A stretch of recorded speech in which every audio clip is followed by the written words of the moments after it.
Ora viva, muito boa noite, sejam todos bem-vindos à sala do HCTA que hoje servirá de nossa copa para o café com o CEO, que para muitos dispensa apresentações, mas ainda assim vale sempre a pena recordar.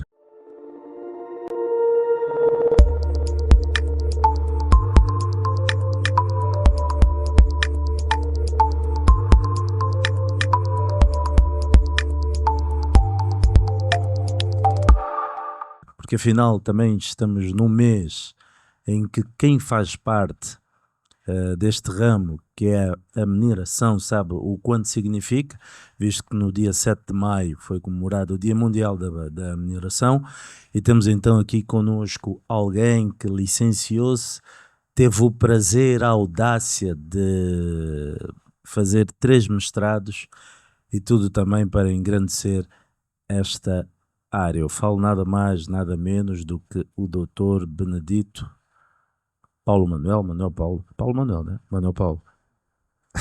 Paulo Manuel, boa noite. Agora Boa sim, boa noite. noite. Já está ligado, não? Creio que sim. Ok. Boa noite.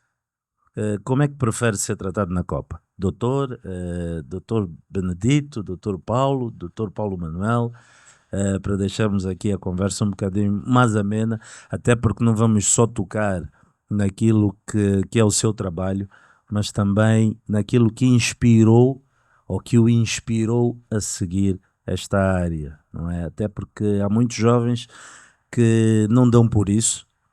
Sei que bateu muito nessa tecla quando da sua tomada de posse como presidente, não é? Que era a comunicação, e acredito que esse seria um dos objetivos. Mas já lá chegamos. Para já é aquela singela apresentação do bilhete de identidade. Afinal, quem é o Dr. Benedito? É assim que o vamos tratar hoje, ou por CEO? Pode chamar-me de BP. BP. Ok, pronto. Então, então estamos mesmo na Copa, isso é uma conversa de Copa. Então, quem é o BP? O BP é, felizmente, este ser que está aqui sentado, quase sexagenário, casado, cidadão angolano, pai de 5 filhos e 2 netos, avô de 2 netos. Deixa de ser pai dos netos também, de qualquer das formas. E dizer que sou trabalhador da Sociedade Mineira de Catoca. Vamos já para aí. Como é que foi a infância? Como é que foi a infância? Bom, quase 60, não sei se Catoca já existia nessa altura, já lhe passava pela cabeça. Que um dia, sei lá, estudar, quando estava na primária, quando for grande, vou brincar com pedras. Qual era a ideia? Olha, por acaso, quando pequeno, eu apaixonei-me logo pela engenharia e eu explico porquê. Meu pai foi professor e naquela altura, tanto no período colonial, os professores e os enfermeiros, sobretudo de nacionalidade angolana ou aqueles que dizíamos assim que não eram da metrópole, né? Mas dos espaços ultramarinos, eles nunca ficavam mais de 2 anos a trabalhar no mesmo local. Não sei porquê, havia uma política que levava a movimentá-los. Então nós passávamos a vida, tanto 2 anos numa cidade, outros 2 anos já temos que esquecer os amigos e colegas, conhecer novos amigos, e era assim. Bons turistas, não é? E eu estou a dizer que este percurso não era necessariamente por cidades, era por aldeias, tanto no espaço rural. E então, indo naquilo que me fez ter relação com o sonho da engenharia, Aí por volta de 1971, nós fomos parar a uma localidade que não tinha estradas. Não havia estrada. E nesta localidade começava exatamente aí o trabalho de construção da estrada. Entretanto, eu via os topógrafos com os teodolitos, eu via os homens com mapas olharem para o papel e aquilo criou uma paixão em mim. Eu me perguntava, o que é isso? Não são engenheiros. Engenheiros? Mas engenheiros, essas máquinas, o que é? Não é?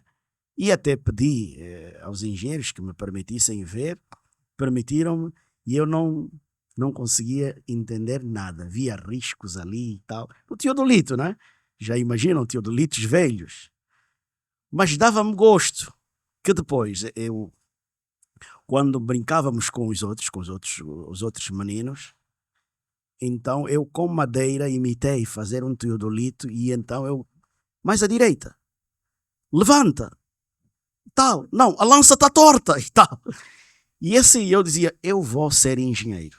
Mas isso já tinha mais ou menos quantos anos? Olha, naquela altura, tanto, pode calcular, quem é de 1966... Somos muitos aqui. Estamos a falar em 1971, É. ok? Então, vale dizer que ali fui sempre apegado, e porque o meu pai colocou, depois de ver a minha paixão pela engenharia, colocou na minha cabeça que, olha, se você quiser ser engenheiro, você vai ter que saber muita aritmética. Comecei com aritmética. Depois muita matemática, muita física, muita química. Então fui sempre ligado às ciências exatas. Okay. De tal sorte que, portanto, depois de fazer o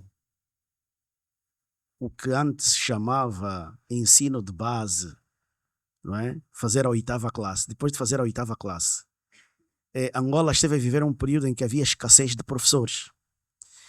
E com menos de 16 anos eu fui recrutado já para ser professor. Okay.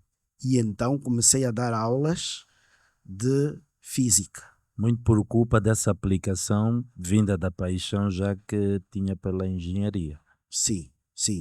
Comecei a dar aulas de física e ali firmei mesmo o gosto pela engenharia. De tal maneira que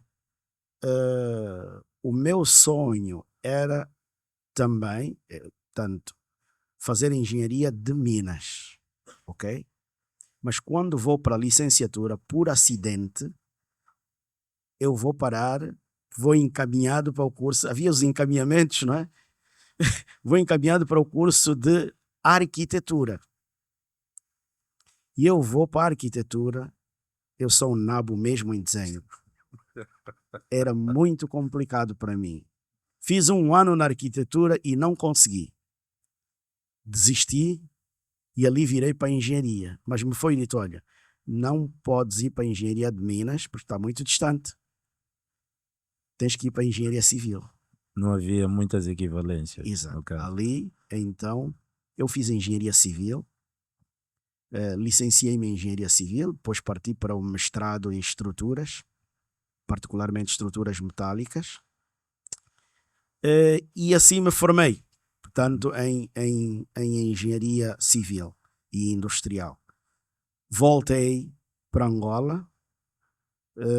Em Angola comecei a trabalhar no Ministério das Obras Públicas, trabalhei também na Universidade Agostinho Neto, dando aulas outra vez, portanto tenho uma alma académica. Qual curso, no caso? Portanto, eu dei aulas no curso de Engenharia Civil e no curso de Engenharia de Minas, porque há disciplinas, portanto, há disciplinas que tanto na engenharia civil como na engenharia de Minas são ministradas. Okay. Então eu dava, por exemplo, mecânica dos solos e das rochas. Na engenharia civil dava mecânica dos solos, na engenharia de Minas dava mecânica das rochas. Ou seja, a sua paixão e a sua vocação.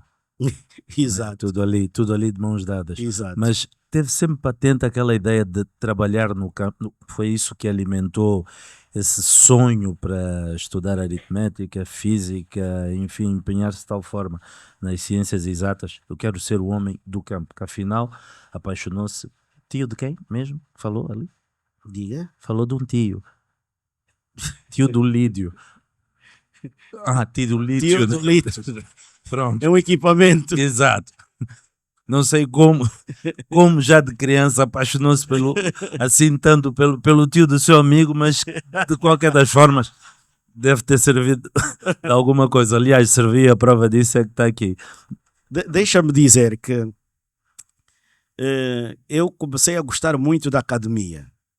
Comecei a dar aulas na Faculdade de Engenharia da Universidade Agostinho Neto em 1994, ok?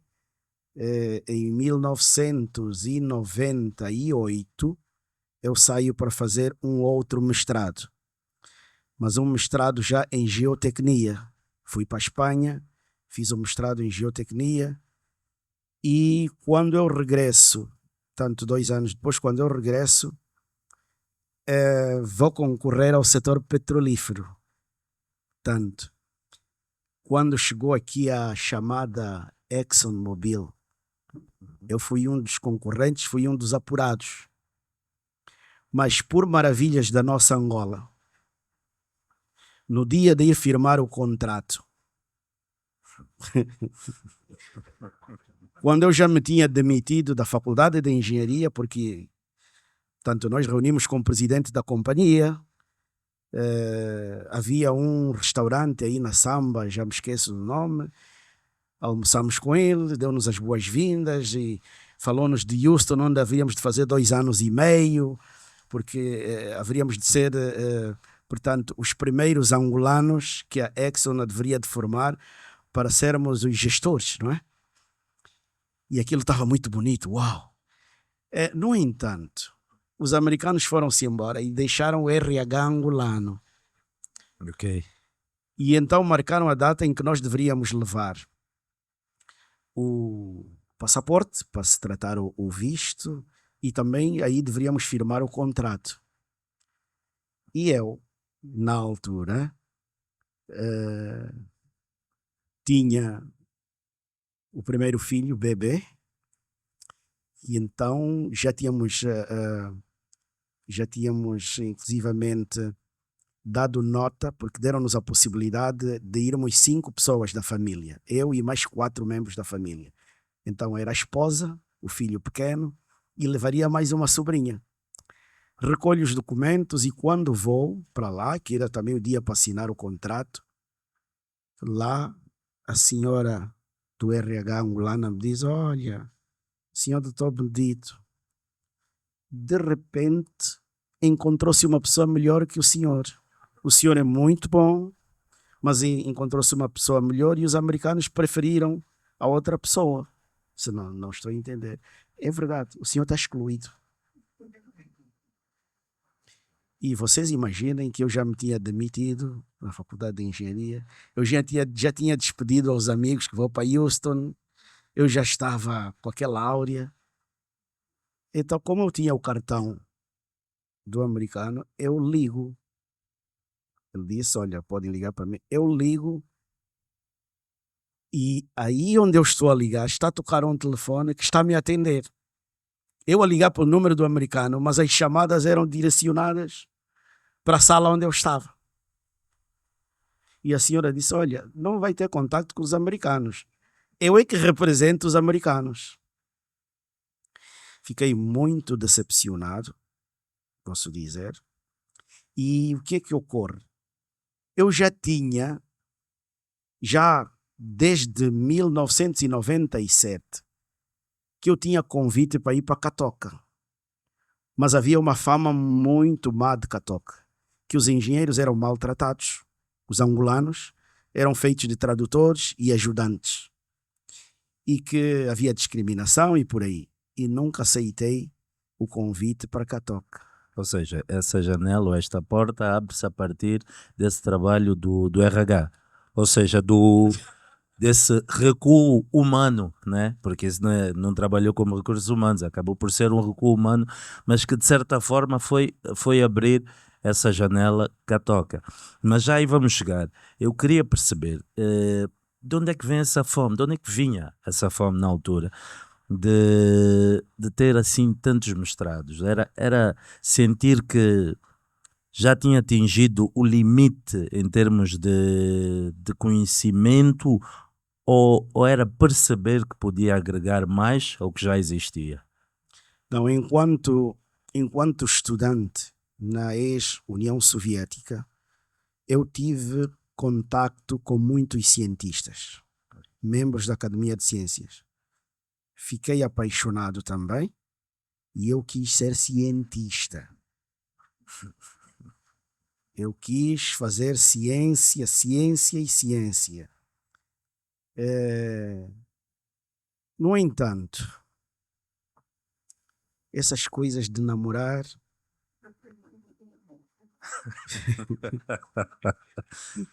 pronto, Dependendo do momento. casei-me, não é? Ok. Casei-me e depois é complicado.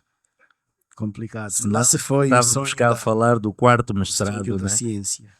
Então, portanto, a questão de estudar era mesmo porque cada vez, é impressionante, cada vez que eu fizesse um curso, e isto a partir do momento a partir do dia em que eu terminei a minha formação em engenharia civil, sempre que eu terminasse algum curso, eu sentia que sabia cada vez menos. Eu dava conta que quase que não sabia nada. Eu me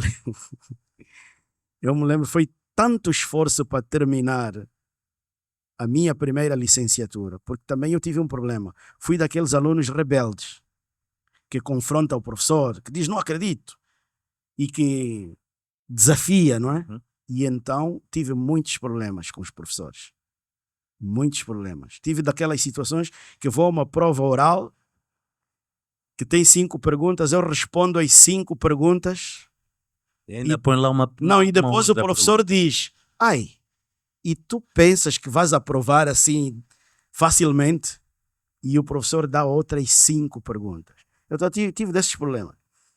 Quando terminei a licenciatura, naquele dia,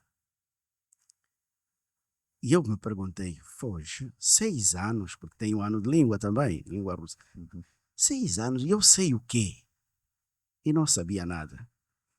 Isso é o que me fazia Quer dizer, ter este era o que apetite. sentia, né? Ter este apetite. Não era tanto estudar por estudar ou para ter títulos, mas era mesmo no sentido de saber mais e mais, e nunca acabei sabendo mais.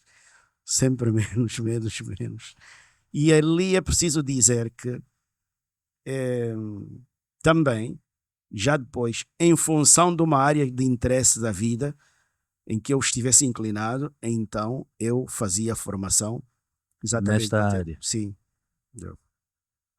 Só se interessa mesmo por onde mestrou-se e licenciou-se. É melhor não se interessar por mais nada, senão mais ninguém estuda. Não, também deixa-me dizer que fui para o doutoramento por causa da academia. Primeiro, porque tinha que fazer mesmo a carreira docente, não é? Por isso é que fui fazer o doutoramento. E, por outro lado, também porque a relação com a academia obriga sempre a fazer investigação. Exato. E é no âmbito da investigação, já estando em Catoca, que então fiz o doutoramento. Os mestrados eram outra história. Também deixa dizer que, por causa do lado religioso, por isso é que tive que fazer o bacharelato em teologia. É mais, portanto, para um conhecimento mais aprofundado a respeito de Deus. Exato. Ok? E agora sim, vamos abrir esta janela Catoca. Quando chegou a Catoca, já era o Dr. Benedito? Como é que estava? Qual era a visão que tinha? daquilo que eram as suas expectativas, não é? Bom, já fiz o mestrado disso, agora vou para aqui, vamos lá ver no que é que dá, se fico, se não fico, faço mais um para ver se fico. A minha história com Catoca é acidental. E eu explico porquê. Na rua Rainha Ginga, bem ao lado dos edifícios da Total, de frente à sede do Petro de Luanda, existe um edifício onde viviam professores universitários. Não sei se continuam a viver. E os cooperantes, assim chamados, também viviam ali. Foi ali que a universidade deu-me um apartamento e eu vivia ali, como quadro da universidade. E ali apareciam russos de Catoca para visitar outros russos, professores da universidade que estavam ali. E um desses russos que sempre me convidava era assistente do diretor-geral de Catoca. E então, quando eu apaixonadamente começava a falar de geotecnia, sobretudo da estabilidade de taludes, não é? Que no meu mestrado tratei de estabilidade de taludes e tratei de entivações também. Então ele disse, olha, nós precisamos de pessoas que entendam disso porque os nossos taludes lá na mina de Catoca têm problemas. Vai para Catoca, vai ser útil, e eu nunca me interessei por causa da má fama de Catoca. Mas agora imagina, um jovem que andou gabar-se que vai para Houston Sim, com a família. É um pulo enorme. Que agora, olha, só dos petróleos, eu cheiro petróleo agora e tal, já não quero saber disso e tal, e de repente te dão um zero. Eu precisava sair de Luanda para esconder-me por um tempo, para voltar e dizer aos cambas, olha, estive em Houston, não gostei. Não correu bem a experiência. Eu precisava sair. E é neste bendito dia de tristeza, de mágoa profunda, que aparece o Leonide, que também infelizmente já morreu por acidente de viação em Luanda. Aparece o Leonide e diz, ainda não estás na terra dos gringos? Eu disse, olha, aqui em Angola dão muito jeito, pá. Coaram-me. E ele me disse, eu te disse, vamos para Catoca. Eu disse, olha, nem mais. Eu vou para Catoca para fazer pelo menos 6 meses e desaparecer daqui. E eu fui para Catoca mesmo com o objetivo de ficar 6 meses fora de Luanda. Ou seja, e os 6 meses até hoje. Foi o princípio. Benditos 6 meses. Mas foi o principal objetivo era mesmo só esquecer a decepção do RH. Era. Já tinha mesmo atirado a toalha ao tapete, já não quis mais saber, já tinha outras ideias em mente, tipo, bem, se tiver que recomeçar, como estudei isso, tinha alguma área, assim, tipo, olha, vamos esconder aqui. É que o ano 2000 era um ano complicado. Em princípio estava para nem existir, né? Era para acabar já. Era um ano complicado do ponto de vista de encontrar um emprego em que você se realiza, e eu não digo apenas realizar-se financeiramente, até porque naquele tempo ser segurança ganhava-se mais do que ser engenheiro, portanto na função pública, mas onde pudesse de facto me realizar como profissional, sentir que sou útil, era muito difícil. Então, confesso que eu não tinha nenhum plano, nenhum programa, nenhuma visão quando decidi ir para Catoca.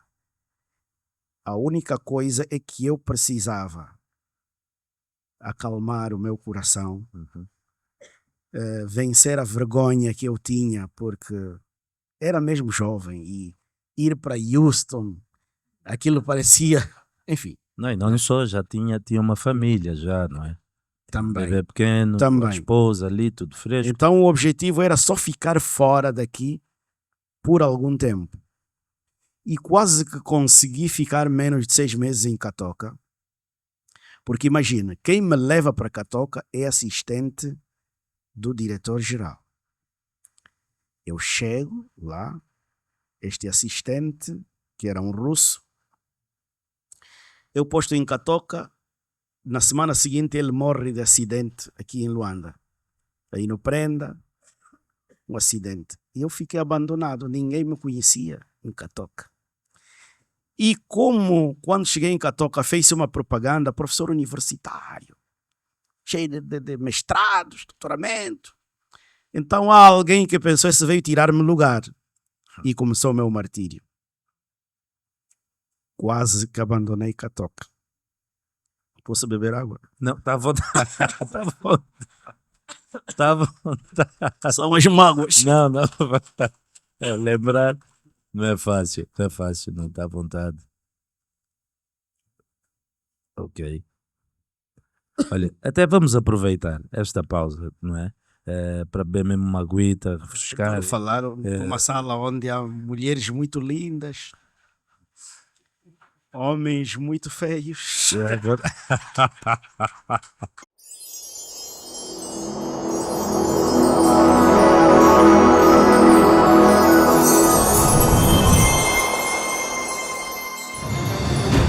Todos os dias trabalhamos na construção de um sonho. O sonho de construirmos uma Angola cada vez melhor para todos. Com 27 anos de existência, orgulhamos-nos por ser a 4ª maior mina do mundo explorada a céu aberto, responsável pela produção de mais de 80% dos diamantes do país. Sociedade Mineira de Catoca. 27 anos a contribuir para o desenvolvimento económico e social de Angola.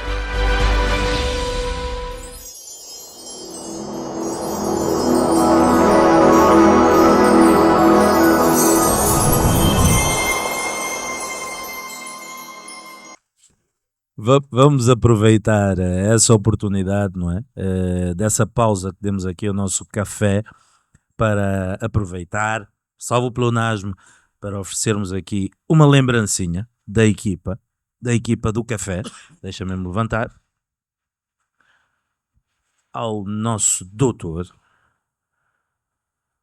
É simbólica, mas aqui está, é de coração. Olha, aqui aos 15 anos eu ainda era bonito, né? Agora está-se mal. Muito obrigado. Vamos aí entregar para não deixar com peso, ficar à vontade. Agradecer também a doutora Ana Cristina, foi uma das primeiras CEOs também que já tomou aqui o café connosco. Obrigado e uma salva de palmas também para a doutora Ana. Obrigado. É verdade. Temos também o engenheiro Carlos Amaral. Não, mas podemos depois dar uma chega aí aos petróleos. Já vou correr. Não falei mal dos petróleos, falei mal do RH. Foi só do RH. Foi só do RH. Também uma salva de palmas então para o nosso doutor. Obrigado pela presença. Bom, a pausa já deu para trocar o café e tudo.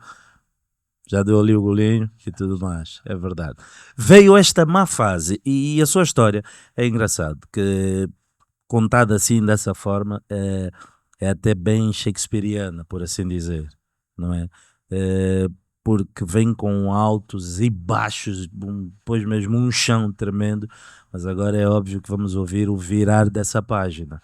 O que é que levanta o Dr. Benedito, o BP? Como é que dá a volta por cima a isso tudo? Eu cheguei, portanto, eu estando em Catoca,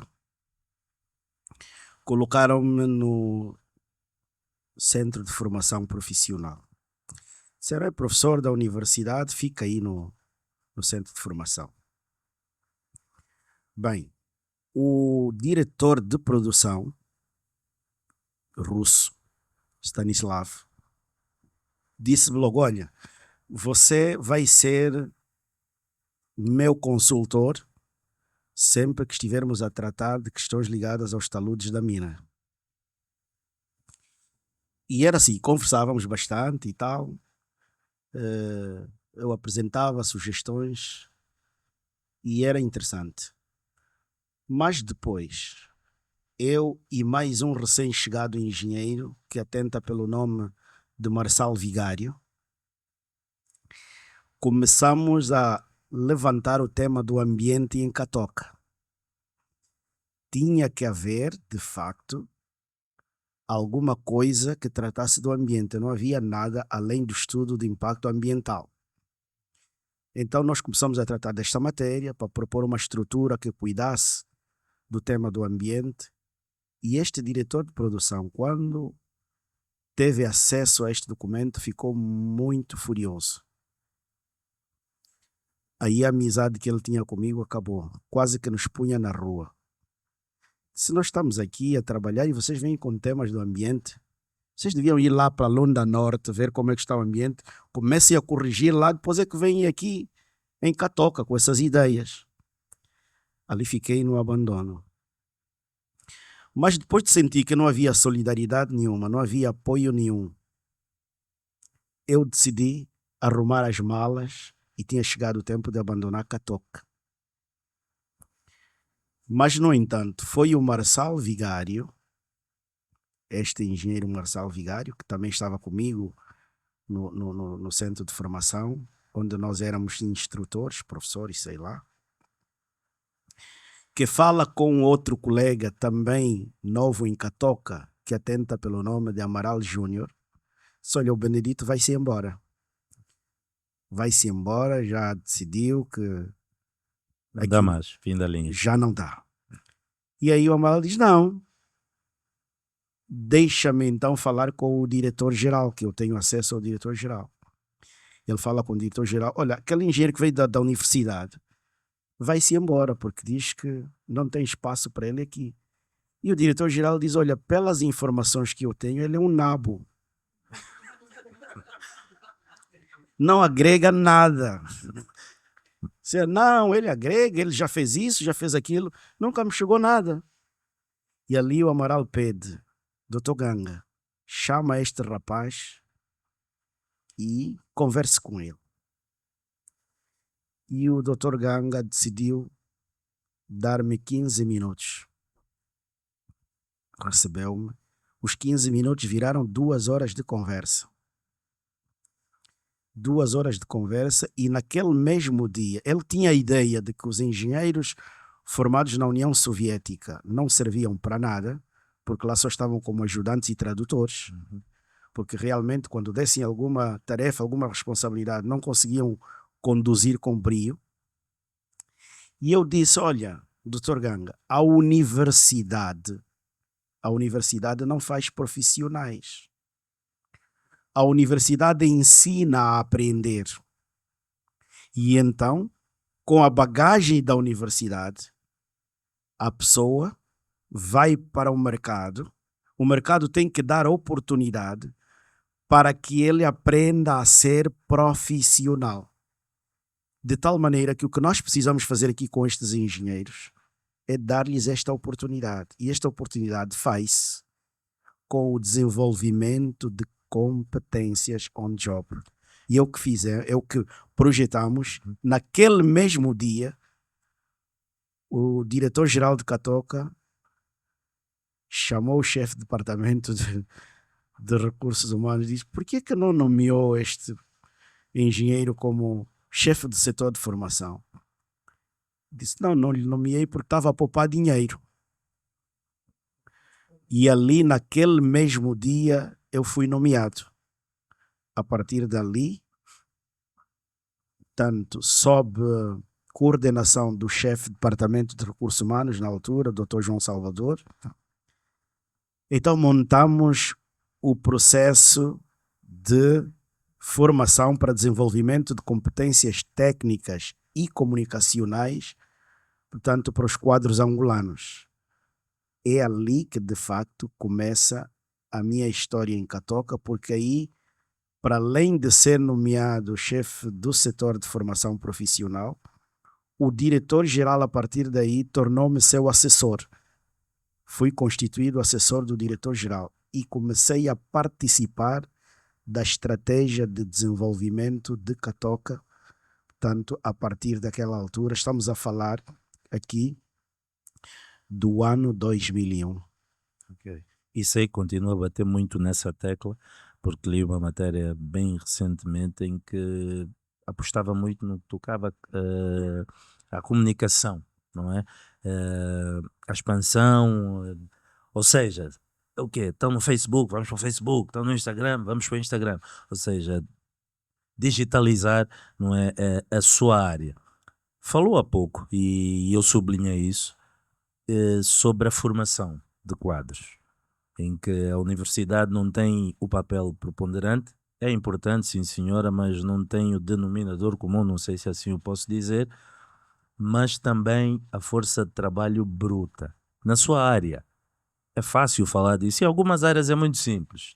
Na sua área, será que a universidade não tem realmente um papel fundamental, ou é a experiência, aquele olho, o talento, a vocação, como o BP teve, né, de criança, que se calhar temos aí outros BPs que só não têm oportunidade ou portas abertas. O que é que falta para haver interesse? Porque é que não há? E se há, porque é que não há a abundância, não é, que devia haver em quadros? Deixa-me sublinhar que a universidade é fundamental. A universidade é fundamental e é indispensável para qualquer país que se queira desenvolver. E temos docentes para isso, preparados. Nós, Falou que no seu tempo houve ali uma ausência de professores em que foi obrigado a deixar de ser aluno para ter alunos. E agora, nós? sim, esta questão de docentes vai nos levar para um outro campo. Ou seja, docentes formados na área, não é? Nós temos docentes, mas a questão é que quando nós falamos em formação, concorre um conjunto de fatores múltiplos que precisam estar numa matriz de combinações que atendam, sobretudo, os grandes objetivos para os quais se pretende formar as pessoas. E aqui não basta ter universidade, porque nós podemos ter universidade, mas que o que ali se ensina ou o que ali se aprende não esteja alinhado com o que se pretende para gerar transformações cujo resultado seja lido em desenvolvimento. É interessante que nas universidades sempre se aprende, sempre. E em muitas das nossas universidades, por exemplo, aprende-se a ser cabulador, aprende-se a ser preguiçoso, aprende-se a fingir trabalhar para que alguém finja pagar, não é? Mas também há quem efetivamente aprende na universidade conhecimentos que são as bases que vão gerar as suas competências. Agora, é preciso entender que tudo isso é sistémico. E as questões ligadas à formação têm que ser vistas de forma sistémica. Se o sistema estiver doente, e quando nós falamos em sistema, eu gosto de levar a teoria dos sistemas. Cada sistema é um subsistema de outro maior. De maneiras que não há aqui isolamentos. Então, se o sistema estiver doente, se o sistema não estiver bom, realmente é difícil que nós possamos diagnosticar e dizer temos professores, sim, temos condições, sim, é muito difícil. Ou seja, daí, não vou dizer a falta de interesse, mas o pouco interesse nos jovens em seguir este ramo? Não. Isso explica? O pouco interesse dos jovens Ou é por em capacitar-se. Ou é porque o circuito é muito fechado? Não, repare, eu lhe vou dar um exemplo de um país que já investiu muito na formação, Cuba. da década de 60 para a década de 80, em Cuba, todo mundo queria estudar. De jovens a velhos, todos. Estudar. E os cubanos mandaram muitos quadros pelo mundo como professores, como médicos, etc. Se for agora para Cuba, vai encontrar muitos jovens nas esquinas durante o dia a beber cerveja, a beber o rum da cana, sem fazer nada, e pergunta a estes jovens qual é o nível deles de escolaridade. Dice, no, yo no estudié, yo estudié hasta segundo grado, nada más. ¿Para qué voy a estudiar? ¿Para qué? Si no hay trabajo, no voy a ganar nada. ¿Por qué tengo que estudiar? Esta é a questão. Porque, repare, nós quando nos dedicávamos a estudar... parentes, também fez língua espanhola? Tive professores cubanos, estudei em Espanha, então por isso. Está explicado. Pois. Fechar parentes. Repare, nós quando estudamos, e digo quando fomos estudantes, pelo menos começo aqui a dizer ainda do ensino médio, nós estudávamos mesmo. Mas era estudar mesmo. Mas estudávamos por quê? Porque tínhamos a certeza que no dia em que eu terminar a formação, eu vou ter um espaço de mercado onde eu vou poder me realizar. E eu tenho que ser bom, ok? Para efetivamente me realizar. O que é que se passa hoje? Aqueles que estão a estudar, eles apercebem-se que estão aí engenheiros, estão aí médicos, estão aí psicólogos, estão aí sociólogos, que estão 7, 8 anos à procura de emprego. Que estão a lamentar todos os dias. Qual é a motivação que estes jovens terão para estudar? Estudar por estudar? Ali é que está. Há algo no sistema que está a falhar. Aí torna-se há algo no sistema. Mesmo. Porque na vida, repare, na vida nós temos, para a nossa aplicação, para que nós nos doemos, há 3 coisas fundamentais. Uma coisa é a esperança. Eu tenho que estar à espera de algo. Eu tenho que visualizar algo que ainda não aconteceu e que é inerente ao meu desejo para onde eu queira estudar. Esperança. Quem não tem esperança já não dá nenhum passo, já não faz nada.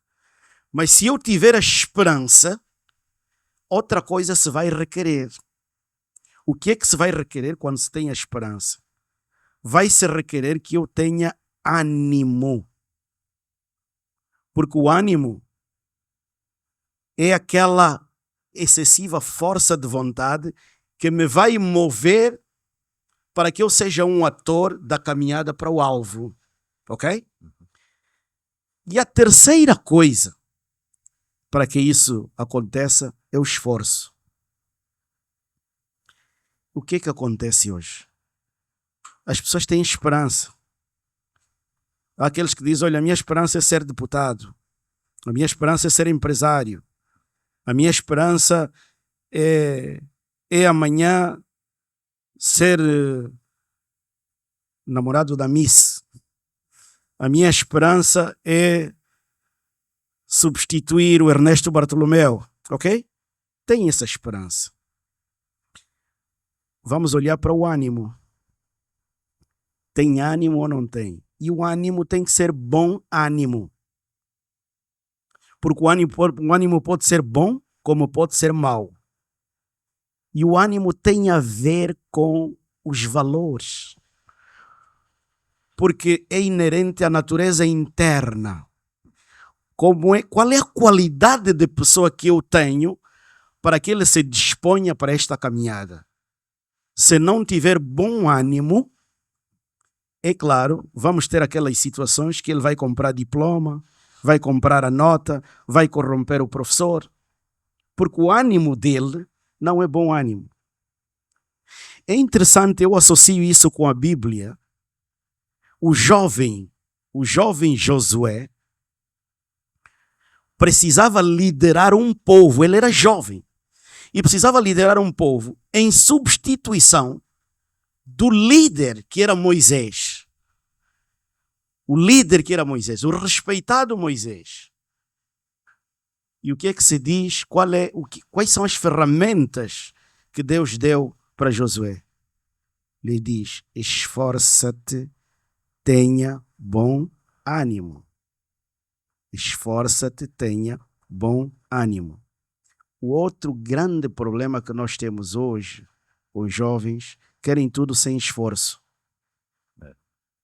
Sem esforço, tudo que vai haver, perdão, é corrupção, é defraudação, é crime, é engano, é letargia, é estagnação, e é o que nós sabemos. Este conjunto de coisas pode-se corrigir e devemos corrigir. Não basta dizer, eu acredito em Angola, eu acredito numa Angola boa para o futuro. Não basta dizer. É fundamental que, para além de acreditar numa Angola boa do futuro, que isso, quando nós dizemos acredito numa Angola boa, é visão, é visualizar, então é fé. Mas a fé sem obras é morta. É morta, sim. Desde logo, é fundamental que nós saibamos que não teremos uma boa Angola se não prepararmos pessoas de bom ânimo, valores. E os valores, para trabalhar os valores, não é na escola, não é no partido político, não é no clube de futebol, é na família. Temos que olhar como é que estão as famílias. Se não houver atenção para as famílias, dificilmente nós vamos construir bons valores. Aliás, repare, os nossos mais velhos, PCA está ali, os nossos mais velhos são o que são, porque são valores que receberam da família.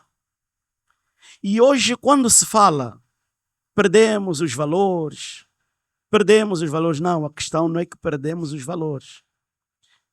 É que chegou uma determinada etapa, nós, os filhos dos mais velhos, e os mais velhos também não tiveram esse cuidado de nos ajudar, nós, os filhos dos mais velhos, desvalorizamos a família. Nós nascemos numa família, mas efetivamente nós não somos pertença de uma família. Eu ainda estava a dizer às minhas filhas, é grave nós, durante o mês, só sentarmos juntos à mesa 3 vezes. É na mesa onde partilhamos os valores. Então vai daí, nós temos que, como país, temos que incidir no sentido de recuperar o lugar da família para que a família prepare pessoas de bom ânimo.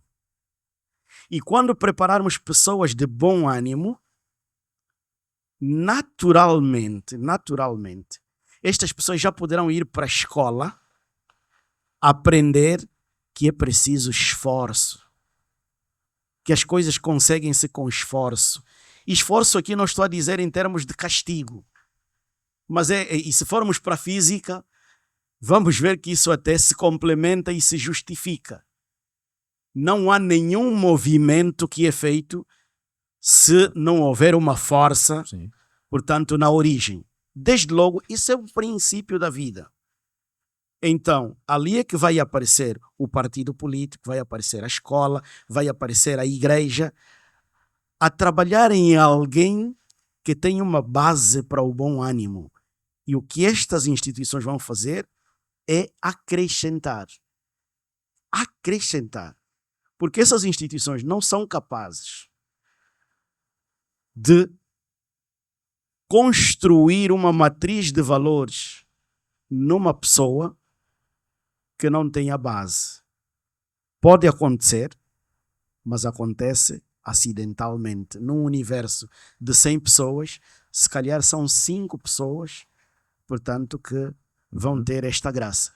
Mas vale aqui dizer que nós os humanos aprendemos mais pela observação e imitação do que por aquilo que nos é transmitido ou aquilo que nos é ordenado.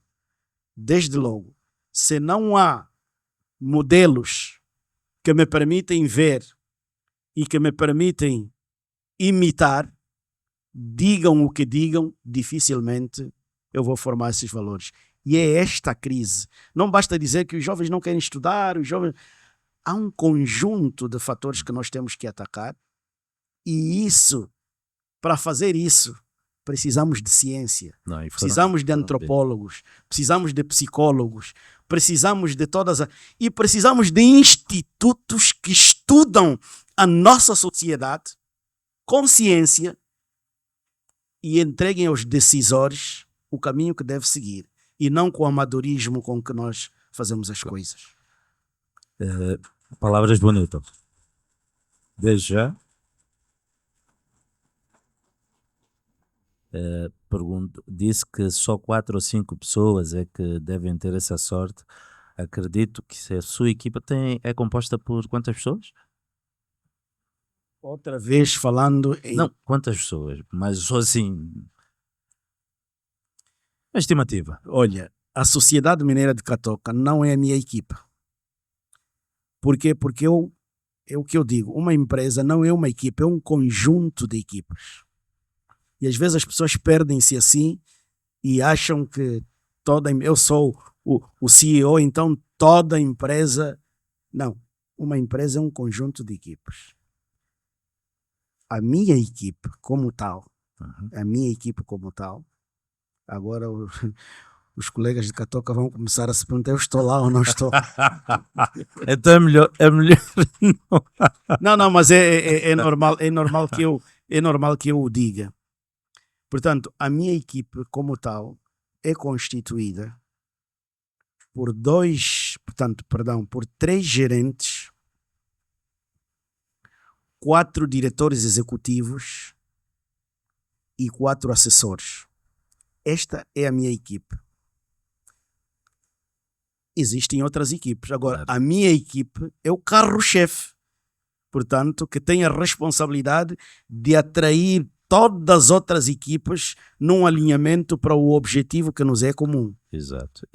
E bom, se o alinhamento é esse que nos passou aqui, então estão no bom caminho. Agora, qual o objetivo? Hoje, quando se vê ali sentado na sua cadeira, olha para a janela e diz, amanhã eu quero estar aí, quero fazer mais um curso, acho que vou... É melhor não incentivar, né? Estou bem aqui. Onde é que se vê daqui a alguns anos? Eu tenho por hábito olhar para o futuro e estabelecer o que eu quero no futuro. Se não houver nenhum acidente e eu, graças a Deus, tiver saúde, dentro de 5 anos,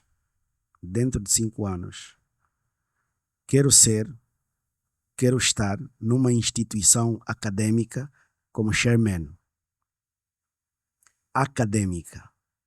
Quero me dedicar a questões ligadas à formação.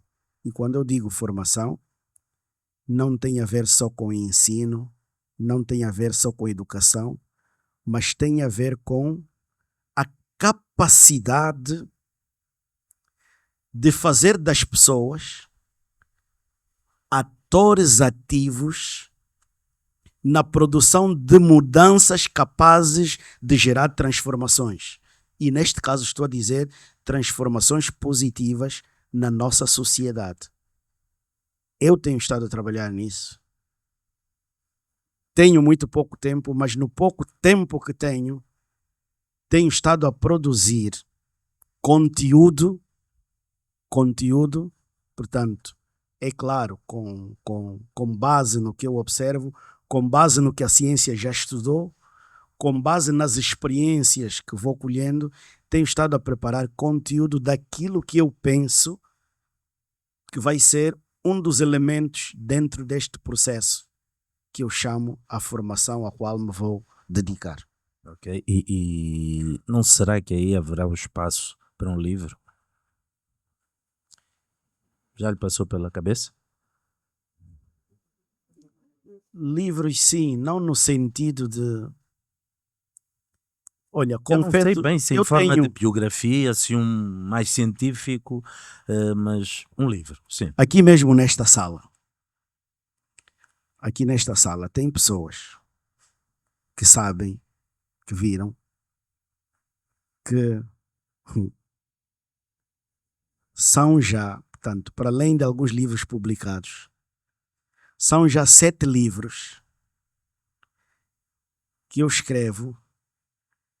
Se não publicar naquele momento, deixar passar pelo menos 6 meses, quando eu voltar a ver o livro, eu tenho vergonha deste livro, não tenho coragem, e fica aí abandonado. Porque eu disse, eu é que escrevi isso? Você é tão pobre. Eu tenho este problema. Ok? Tenho este problema. Então, eu com livros, não sei. Voltamos àquele problema da Rússia, né? Depois da formação, dos mestrados, sentir que não sabia nada. Se calhar é porque já não havia mais nada para saber, já sabia tudo. Não. É que eu consigo, é interessante, eu consigo sempre identificar as minhas insuficiências. Mas, graças a Deus, eu tenho tido o privilégio, sempre que vou conhecendo novas pessoas, ou vou tendo novas oportunidades de estar com pessoas conhecidas, eu fico atento para aprender alguma coisa e eu aprendo mesmo. Aqui mesmo nesta sala, há pessoas que não sabem o quanto têm estado a contribuir para que eu seja um ser melhor e eu possa servir melhor à sociedade.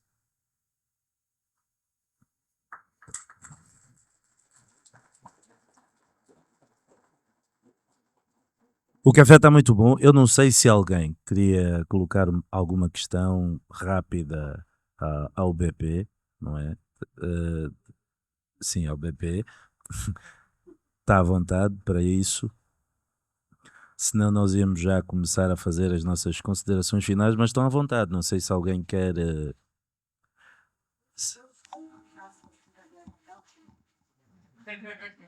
Olha, já aí. Não, acho que ouviu. Sim, a pergunta foi se cruzasse com a senhora do recurso humano. Obrigado, doutora Kênia. Por acaso esta senhora tem uma lembrança tênue dela e tinha mesmo o cabelo assim como o da doutora. Se eu a encontrasse hoje, eu haveria de lhe dizer obrigado. Obrigado porque você foi um instrumento que permitiu que eu fosse o que sou hoje. Porque eu também acredito que se naquela altura se concretizasse, eu fosse para Houston, a primeira coisa já eu acho que não, a primeira coisa não é essa. A primeira coisa provavelmente eu tivesse muitos problemas familiares.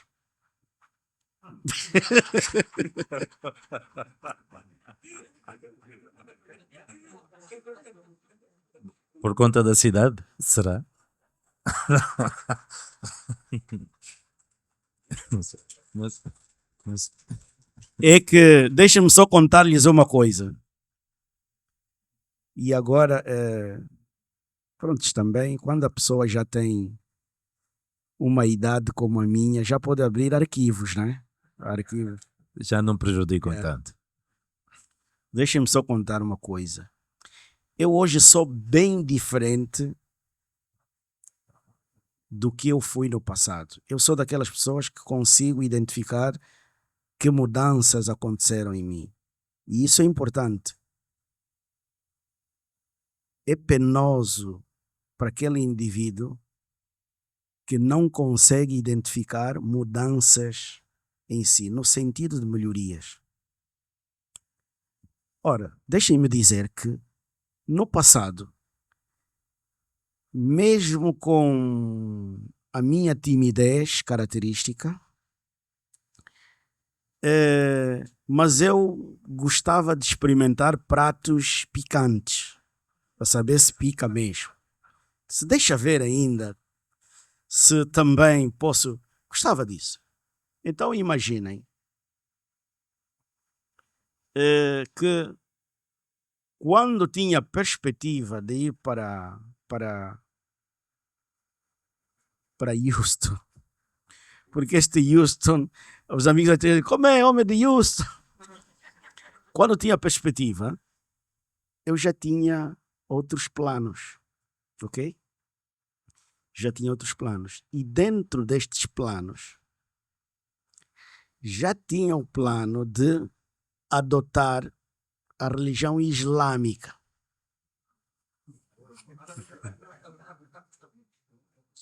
Tinha. E eu tinha o plano de adotar a religião islâmica. Eu disse, bom, vai ser mais fácil na América, longe dos velhos, longe da família. E pá, eu agora sou islâmico. Então, o que vou fazer depois? Vou fazer por crença.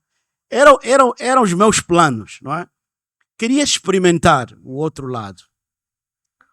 Ora, e por isso é que eu vou lhes revelar uma coisa. Já trabalhando em Catoca, depois de ter recebido o meu segundo prêmio em Catoca e ter feito umas poupanças, bom, aqui a família de casa agora vai ouvir os segredos, né? Não está nos arquivos que podem ser lidos. Olha, eu agora vou abrir, porque também é coisa do passado, para dizer aos jovens que não sigam este caminho. Eu disse, bem, aqui é o dinheiro para casa, este dinheiro é para experimentar outra vida. E o que é que eu fiz? Eu fui a um concerto do Pavarotti em Milão. Fui a um concerto. Mas como é que eu fui para esse concerto? Tratei tudo através de uma agência em Espanha. E eu disse, porque eu tinha me apercebido em entrevista e vi que seria um concerto muito concorrido. E eu, muito jovem e tal, com aqueles sonhos malucos, eu disse, olha, eu quero estar neste concerto, quero pelo menos um dia viver a vida milionária. Contratei uma agência, tanto espanhola, e eu disse, olha, eu em Milão quero estar no hotel onde estiverem as grandes estrelas. Eu quero chegar na hora em que as celebridades vão estar a chegar. Quero chegar, preparem-me um bom smoking, aluguer. E eu quero chegar e descer da limusina e quero ter um protocolo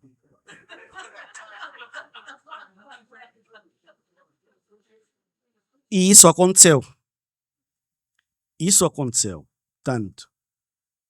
O interessante é que o lugar cimeiro onde eu fui posto, e aqui há alguém muito familiarizado com a Itália, se calhar vai ser interessante ir procurar essas imagens.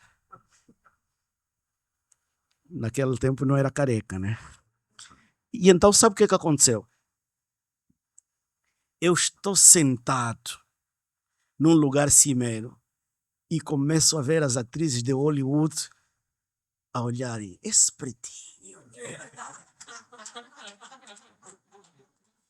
Eu creio que se estavam a perguntar, mas nós não o conhecemos, não é ator, não é jogador de futebol, como é que está aqui? Deviam estar a dizer, deve ser filho daqueles milionários africanos, aqueles ricos africanos. E quando olhavam para mim, eu olhava e sinalizavam. E eu disse, estou a viver a vida. Estou a viver a vida.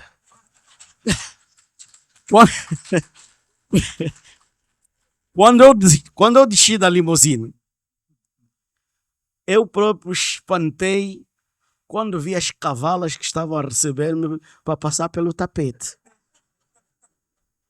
Ora bem, agora imaginem que eu saí, e aí vai falar na nossa língua. Isso é o Islão. Eu saí, tanto no fim da cerimônia e não sei quantos, e vi o interesse de algumas pessoas conhecerem. Eu saio da limusine, vou para a limusine, vou para o hotel, faço o check-out no hotel e me tornei o mesmo antes desta cena. E parei e refleti, bolas, pá, em menos de 24 horas, $21.300, naquele tempo ainda não eram euros, dólares, e isto era muito dinheiro. Vos digo que naquela altura era muito dinheiro. Hoje, quando eu olho para aquela estupidez, eu só penso, meu Deus, tenho que ajudar os meus filhos e outros filhos de Angola jovens a não repetirem essa estupidez. Por isso é que esta senhora do RH merece a minha gratidão, porque provavelmente se fôssemos para Houston, esta menina que está sentada ali, podes colocar de pé, filha. Pode sentar. Ela não teria nascido. Obrigado. Mas ninguém tem ainda uma... Pois não? Acho que consigo ouvir. Está desconfortável. É que boa noite a todos. Eu fiz uma formação com o Dr. Benedito de longa duração e, coincidentemente, a formação que nós fizemos nem sequer foi mencionada aqui. E eu fiquei a pensar, mas quantas formações esse senhor tem, meu Deus?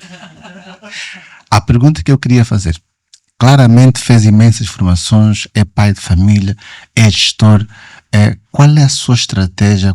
Como é que o doutor consegue conciliar tantas coisas em simultâneo e ser bem sucedido? Porque na formação que a gente fez saiu-se muito bem. Como é que consegue conciliar tantas coisas na sua vida de forma simultânea?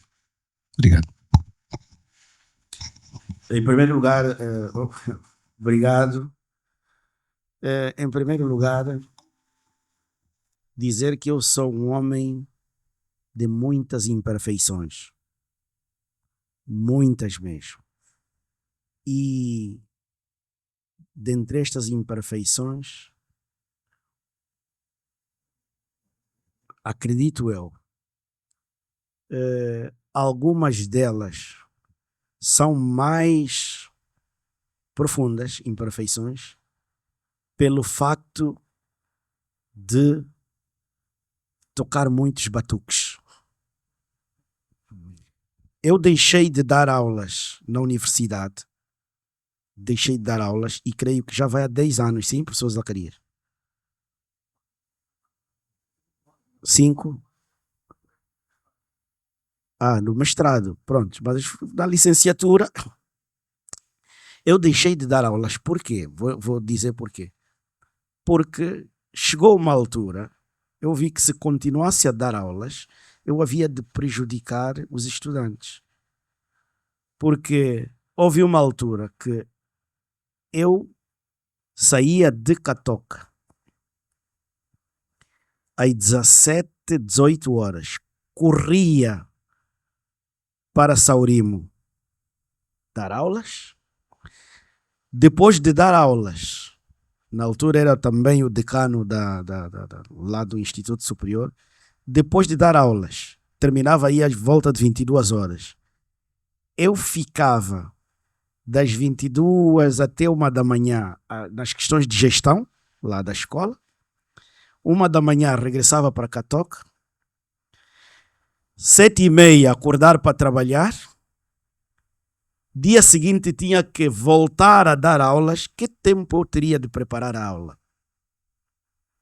Então eu ia para a aula, ou repetia a aula, ou inventava exercícios para os alunos, ou contava histórias. E eu disse, não pode ser assim. Deixei. Hoje, eu também sou pastor. Ok, mais um cargo. Sou pastor não porque esteja na moda ser pastor, mas sou pastor porque acidentalmente estive a estudar teologia para conhecer melhor. Estive a estudar teologia e quando chegamos no fim, na altura da formatura, é que eu fiquei a saber que aquela faculdade, para quem fizesse a teologia, também ordenava como pastor. Ordenaram-me como pastor, que eu não esperava.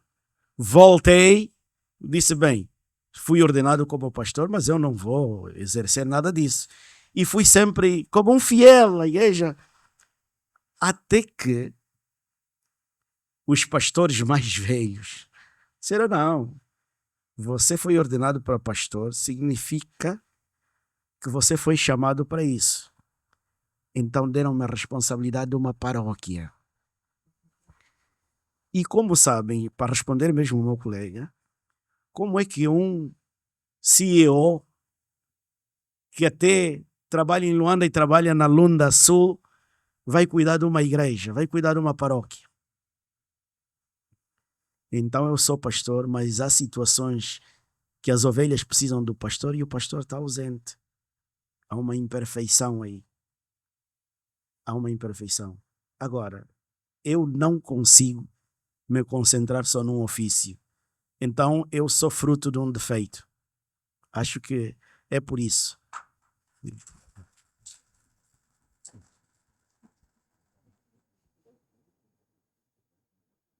Temos ali.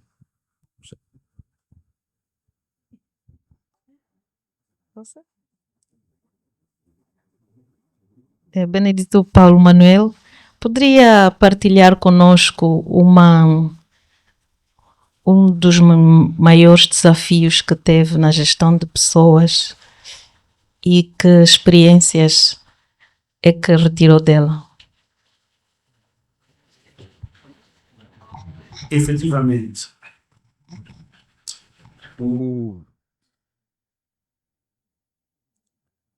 hoje, o nosso slogan em Catoca não é apenas slogan. Ele decorre de uma constatação resultante não só da observação, mas da vivência no ambiente organizacional. E o nosso slogan é, os colegas de Catoca podem dizer, na relação com as pessoas. Primeiro, trabalhar com. Segundo, não, este é o terceiro. Segundo, valorizar o mérito. E o terceiro, desenvolver competências. O que é que eu percebi? Eu percebi que, e ali entendi o que é capital humano. Eu consegui entender que na empresa nós tínhamos pessoas, então tínhamos que olhar em primeiro lugar todos como pessoas, não como recursos. Primeiro tínhamos que olhar como pessoas, como seres humanos, indivíduos irrepetíveis, né? Que têm uma personalidade única, individual. Pessoas com sentimentos e emoções.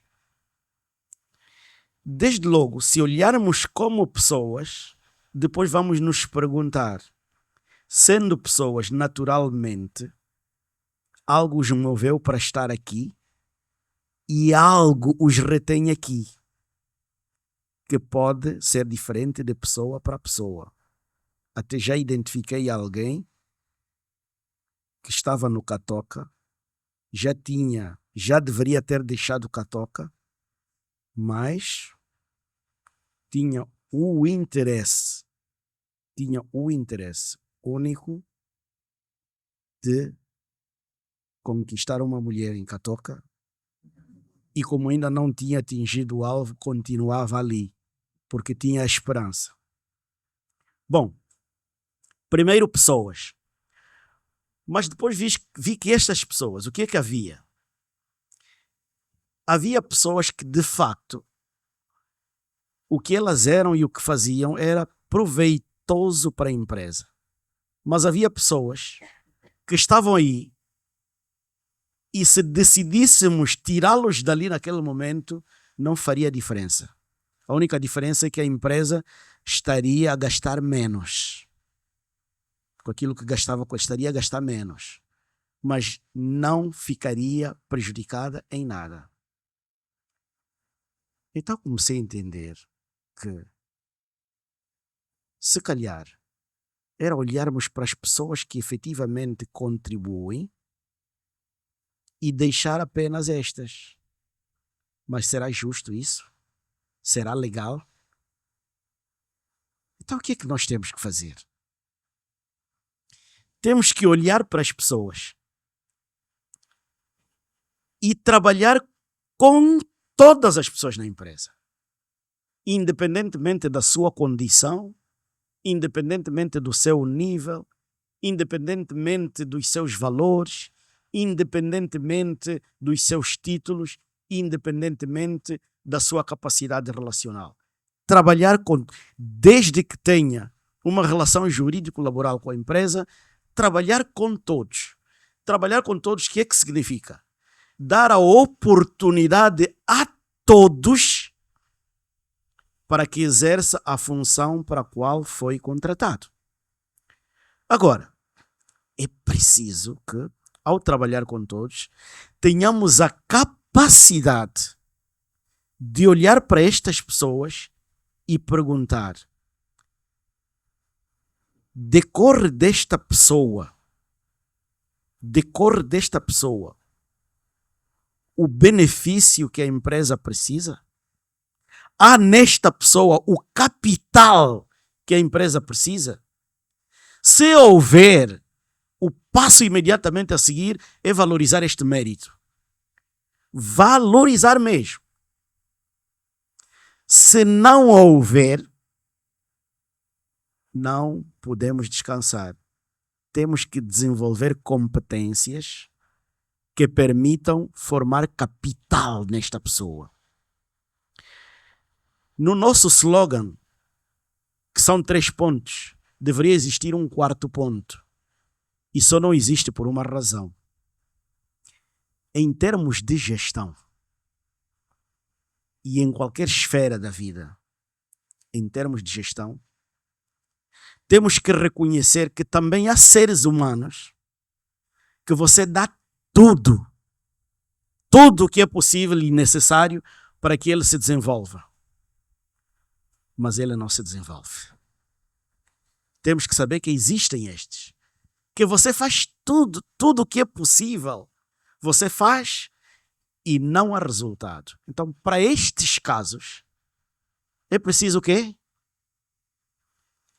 Nós não dissemos na nossa doutora Juliana, nós não dissemos isso no nosso slogan, mas este seria também um elemento necessário, porque na empresa há pessoas que já não dão sumo nenhum, pode espremer. Então, estes deveriam ser, até Jesus Cristo disse isso, aqueles ramos que já se lhe deu tudo, mas não dá fruto, o que é que deve-se fazer? E então o desafio, doutora Juliana, para mim o desafio ainda é esse, podar. Por quê? Porque aqui tem, no nosso contexto angolano, primeiro tem a legislação que é muito protecionista. Segundo, temos a mentalidade média geral, é sempre aquela de coitado, é parasita, é sanguessuga, mas o dia que a gestão decidir extirpá-lo, todos viram sindicalistas. Coitado! Este para mim ainda é o grande desafio. Cortar os ramos que já não vão dar frutos, mas que estão a aproveitar a seiva, que estão a aproveitar os nutrientes que seriam necessários para os produtivos. Ok, vamos só ouvir mais um, não sei se ainda já foi ultrapassado.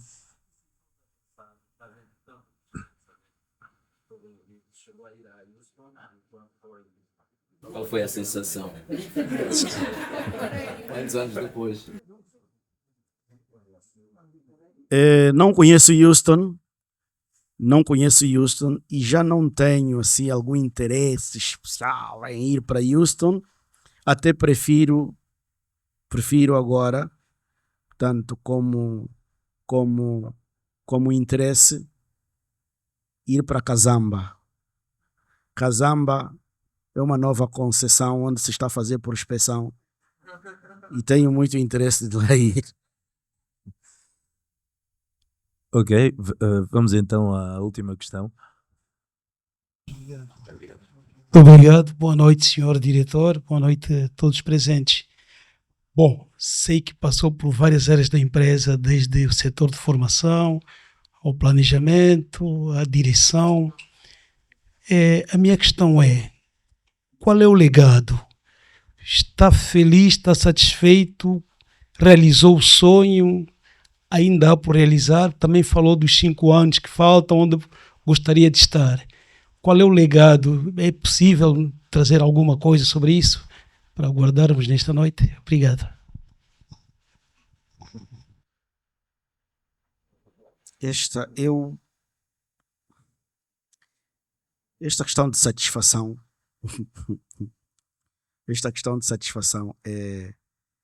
eu vejo a satisfação como uma coisa que não é estática. Tão logo eu me sinta satisfeito, é o princípio de uma insatisfação. Vai daí que eu não posso dizer que esteja satisfeito com aquilo que seria o meu serviço para a sociedade em Catoca. Agora, devo dizer, com toda honestidade, devo dizer, e com plena consciência,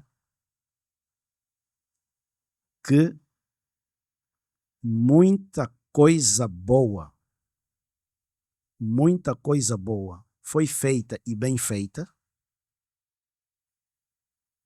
só que tudo que foi feito de bom ainda é uma gota d'água no oceano daquilo que precisa ser feito.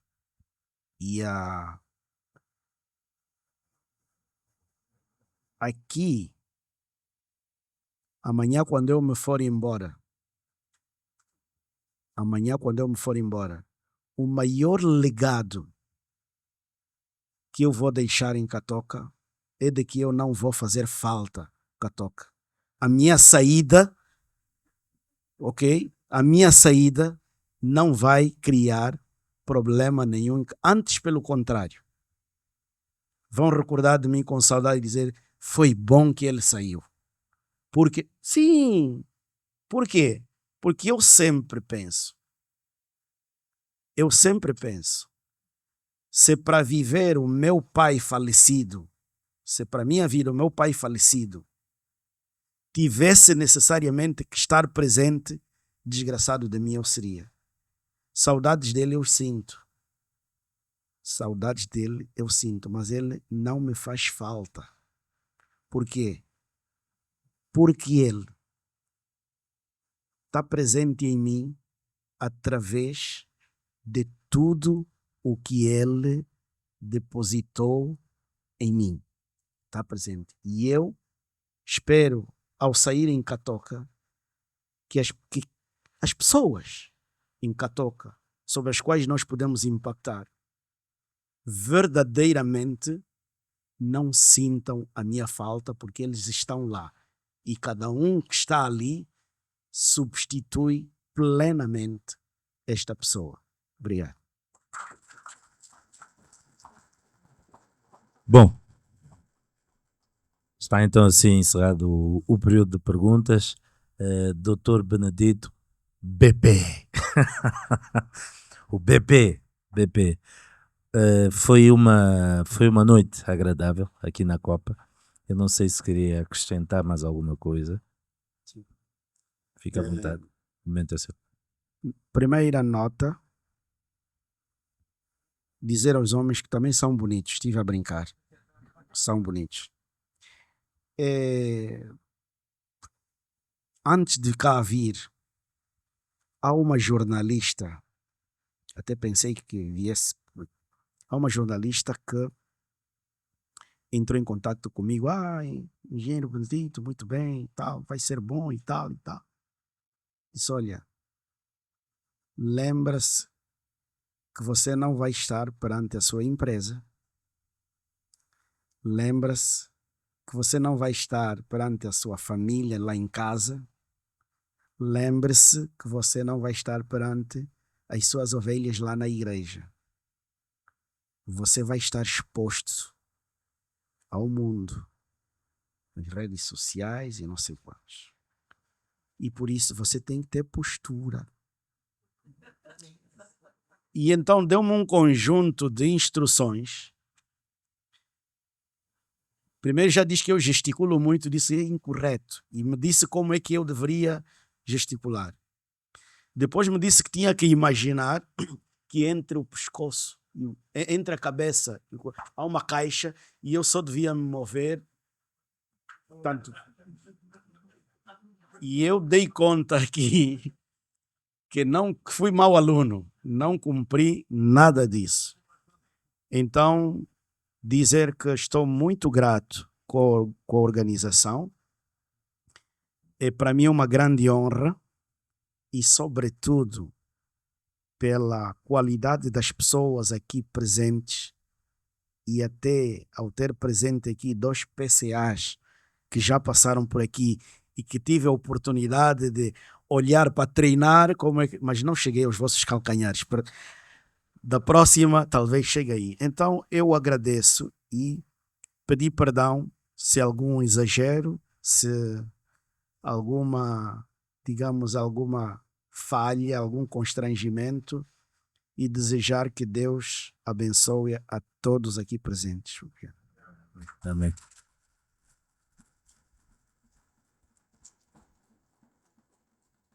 Bom, é isso então, agradecer a presença de todos aqui no nosso... Perdão. Zuma? Sim, Ora. perdão. Uhum. Dona Maria Abe, que nossa responsável pelo protocolo, quando fui convidado aqui, a senhora levou-me convites para a família e eu disse, olha, eu gosto de separar as águas. Portanto, e nos espaços profissionais e não sei quantos, eu preservo a família, não é? Preservo a família e então não quero convites para a família. Bom, e depois a família ficou a saber, foi vendo nas redes sociais e começaram a questionar, que é isso? E pronto. E até a minha esposa, com o telefone em viva voz, a filha na universidade, estava a ligar para a mãe, já descobriste qual é a razão pela qual o papá não te convidou a ir? E aí eu disse, olha, a Abby me disse que tem uma cadeira para ti. Então, para não ser indelicado, esta senhora é a minha esposa. Faz favor, pode...